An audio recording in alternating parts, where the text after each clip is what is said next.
Hello, everyone, and welcome to the show. John Henry Soto here, as always, with you, bringing you the latest in Hollywood news and behind the scenes films, music, and all entertainment, as a matter of fact.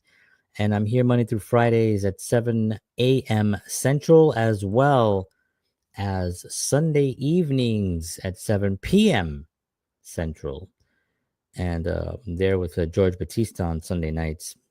Always a pleasure to be here with you and to have these conversations because as I'm reading these conversations, a lot of times as I'm reading, and again, a lot of the information or most of the information I've been uh, using is from the publication. I'll put it on the screen here.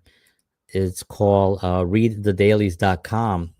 And the dailies are a publication that comes out Monday, Wednesdays, and Fridays with some of the latest information on what's happening in Hollywood, behind the scenes, and more.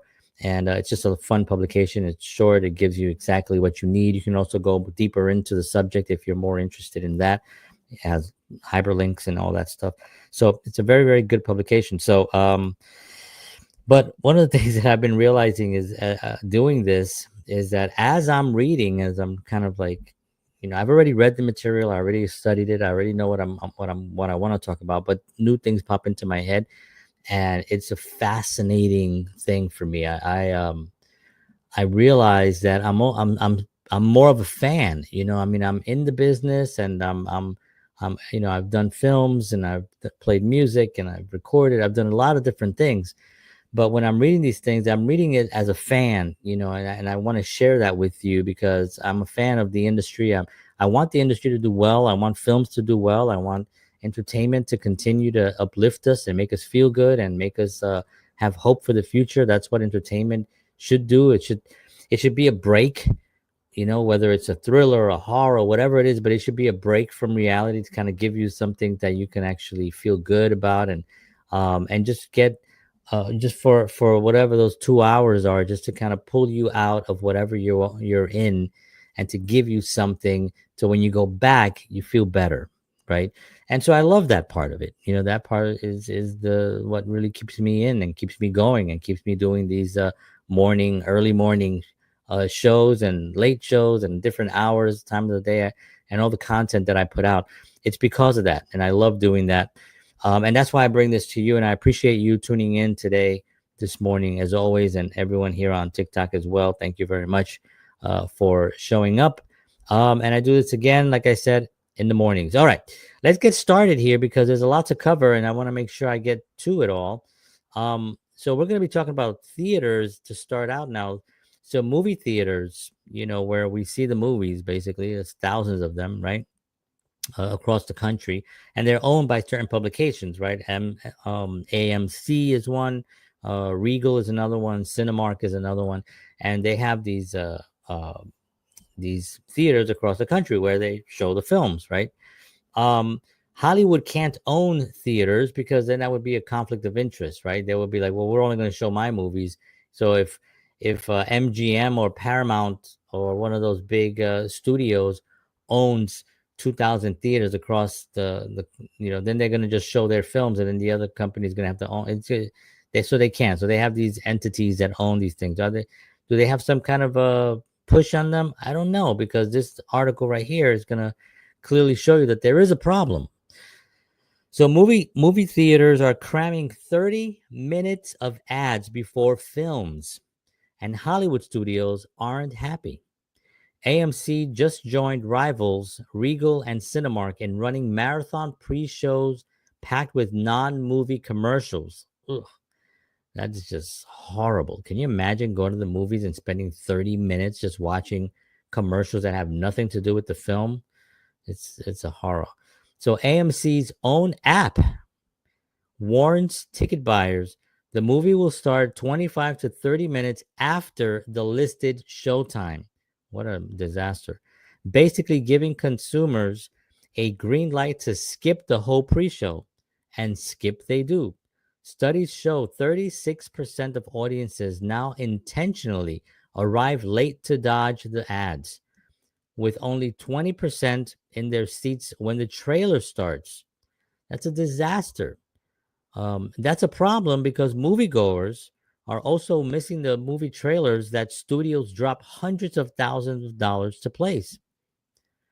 Some studio execs are calling it incredibly self defeating, as trailers are the best weapon for getting butts in seats for future movies. I know. I mean, that was the whole point when you go to the movies. You sit there and you see the trailer for the new film coming out. You go, whoa, I want to see that. But there were maybe like 2 trailers or something, at the most. But AMC's got bills to pay. The chain is sitting on $4 billion in debt and needs every revenue stream it can get. Hey, let me tell you something about AMC's $4 billion in debt. How are you at $4 billion in debt? How does that even happen? You're given all you gotta do is show them. Man, listen, Hollywood is spending hundreds of millions of dollars to put these films together. Not just Hollywood, but studios across the country, across the world are putting these projects together so y'all can show them. All you got to do is show them and sell stuff. Sell popcorn, ridiculously expensive, cheap ass popcorn, and all your ridiculous candy, right? And then get people in the seats. So you promote the film. That's all you have to do. How you fall $4 billion in debt? I'm wondering if Regal and Cinemark have the same issues, or is it just an AMC? And maybe they need to be bought over by, maybe Regal can buy AMC if they're doing well, or somebody else. Maybe Elon Musk can come in and buy $4 billion worth of theaters, and just show his rocket launches at the beginning of the film. So this is a very, very surprising to me, because I didn't really realize that these theaters couldn't be profitable. Because if I had a theater, all I would, and because I know they have to buy the film. It's not like the theater, they just send them the films, but they do have some leverage. The Hollywood wants to show their film, right? Or filmmakers want to show their film, so they need to give them. So they're not gonna make it so high where they can't even afford it. I think it's just poor leadership. Well, obviously it's poor leadership, poor management, poor financial management, all of it. Everything that I'm saying, it's got to be part of it, because that's how you go $4 billion in debt, unless that's a normal thing for studios to do, which I don't think it is. So there you have it. Movie theaters are cramming now 30 minutes of ads before films. So if you are going to the theaters, just be aware of that. Try to get there not 25 minutes late. Try to get there, catch a few of the commercials, because you want to catch the trailers. The trailers are really where it's going to get you excited about. That's kind of the whole thing. So try to get there early. There's a lot of money being spent to entertain us, and it's important for us to remember that the trailers are. I mean, I was so excited whenever I would see a trailer for a film, and the trailer was done well, because people, trailers can also be ruined, and sometimes they can give away too much in the trailer, and you're like, well, I kind of felt like I already just saw that film because the trailer gave you too much. But the trailers are really important, and they're very entertaining, and when they're done well, they really create an incredible opportunity to get people in the seats. So AMC and Regal and Cinemark, they gotta figure out something, because these commercials, 30 minutes of commercials, that is just obscene.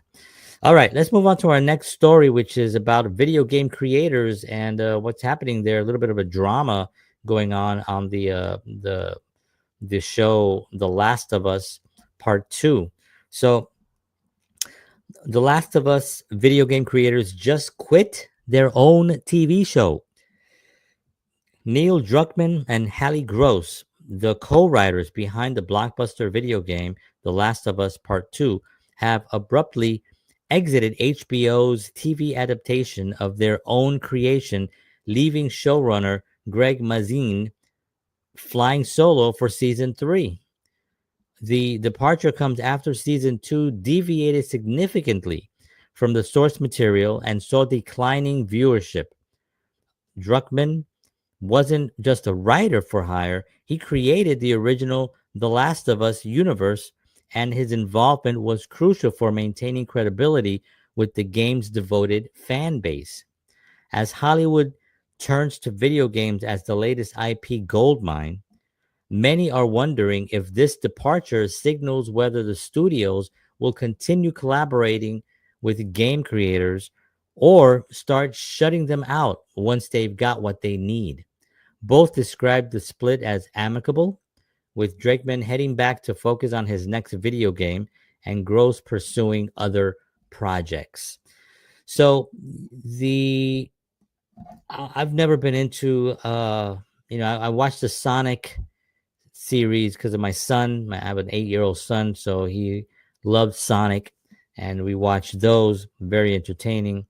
I think that's the only one I ever really could even think of video games. I don't play video games, but I know it's a huge $1 billion market, so it makes sense that Hollywood is going to try to take advantage of that opportunity and try to figure out how they can squeeze the most out of a video game and out of can they squeeze out like 4 or 5 sequels or a TV show? That's what they sit around in boardrooms, men with ties, and try to figure out how they can actually make the most money out off of a project, off of something.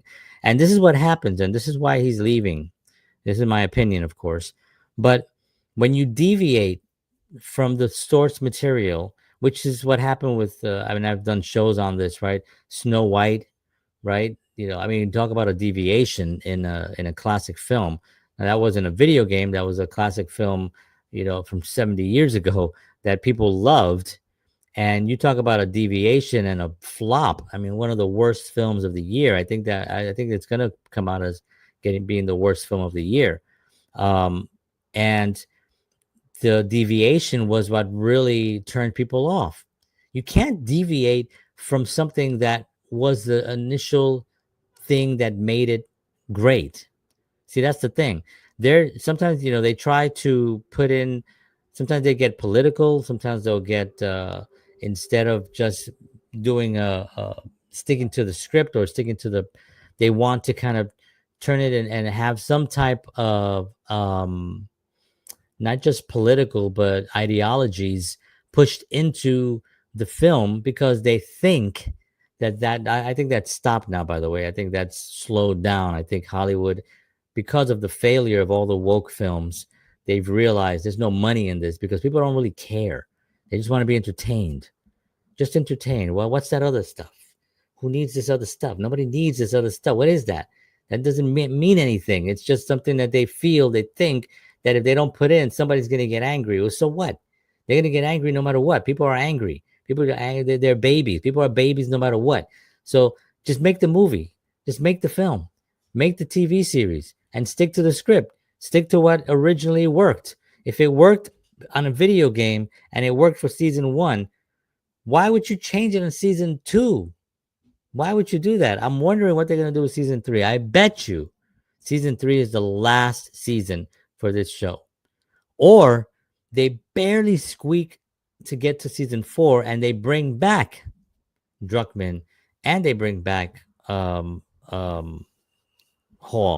or Gross, because I think that part of the what made it successful was the fact that the creators were there, that the creators were interested in creating something that didn't deviate from their original idea and stuck with the program. So I bet you that's what's going to happen, and I bet that that if it's not the last season, season 4, if they somehow survive to season 4, they'll bring back Halley Gross and Neil Druckmann. All right. What are we doing on time here? Good. So last story of today is this is actually very, very surprising. Comic-Con is humongous, right? I remember the one at the Javits Center in New York City. I've never went to a Comic-Con. That's not true. I did. I did go to a Comic Con accidentally once. I went in and I somehow they let me in to just look around or something. And I got in and I looked around. And it was very interesting, very fascinating.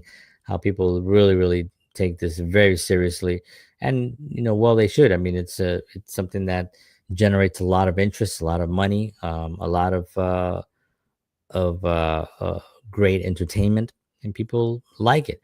But here's something interesting. So Comic Con's biggest stars are no shows this year.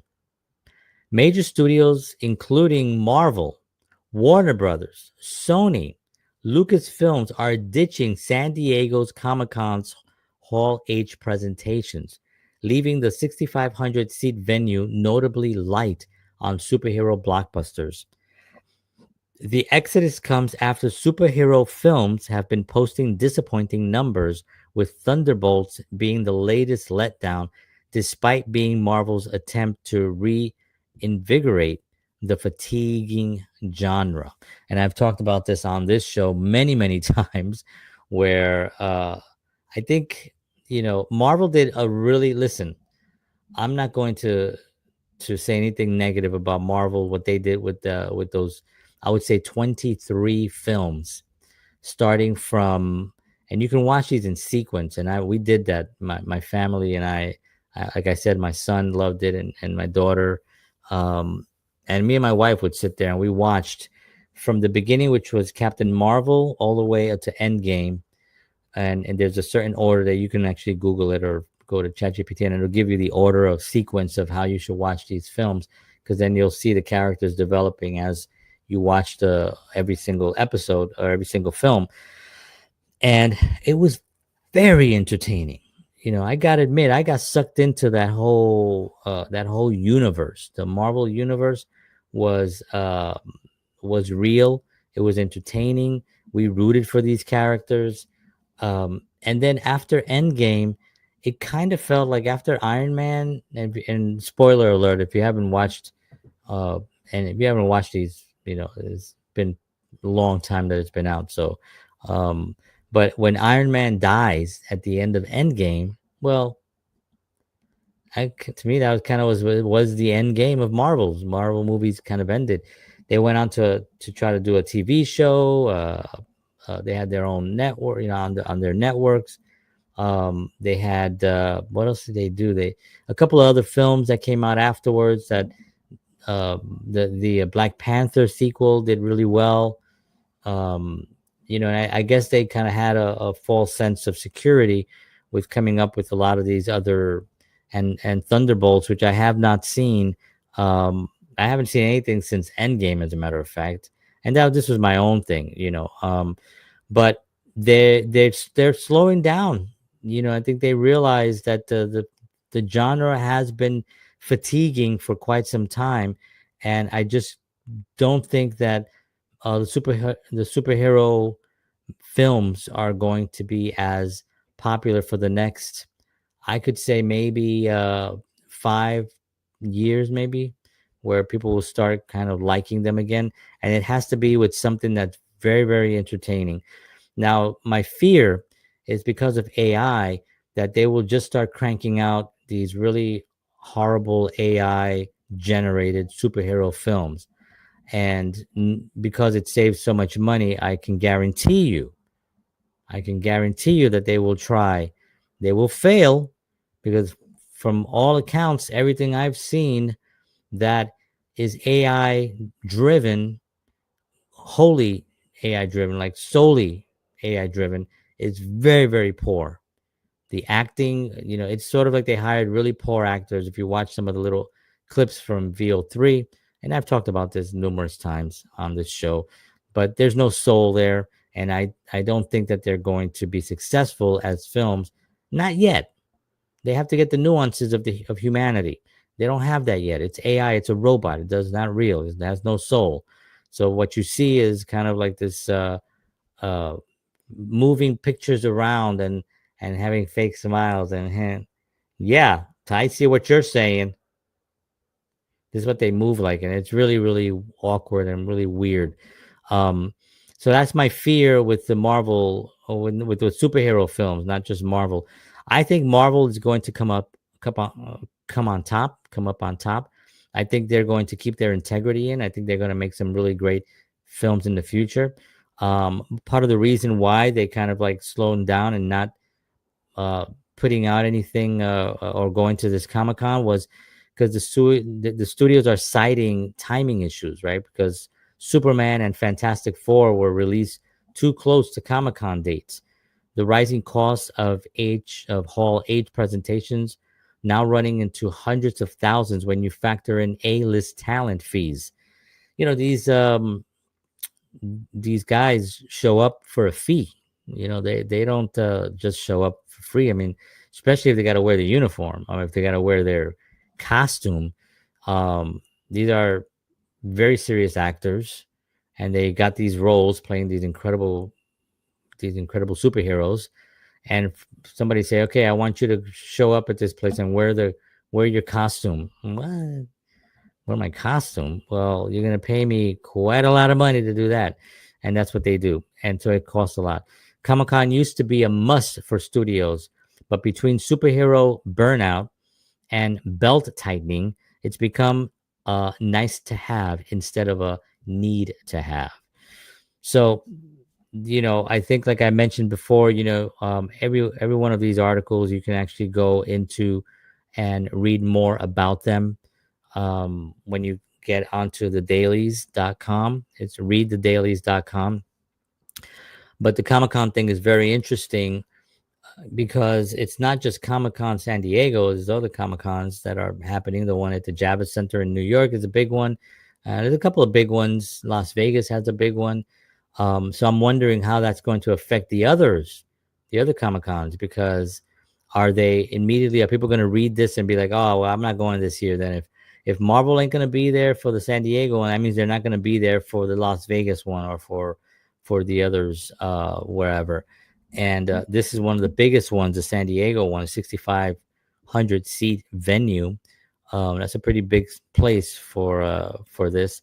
But there are other opportunities, and I'm sure that there's other income that can pay these A-list talent if they really wanted them there. If they felt that it would draw a bigger crowd and sell more tickets, that's really the bottom line, right? The bottom line is always the bottom line, especially when it comes to these types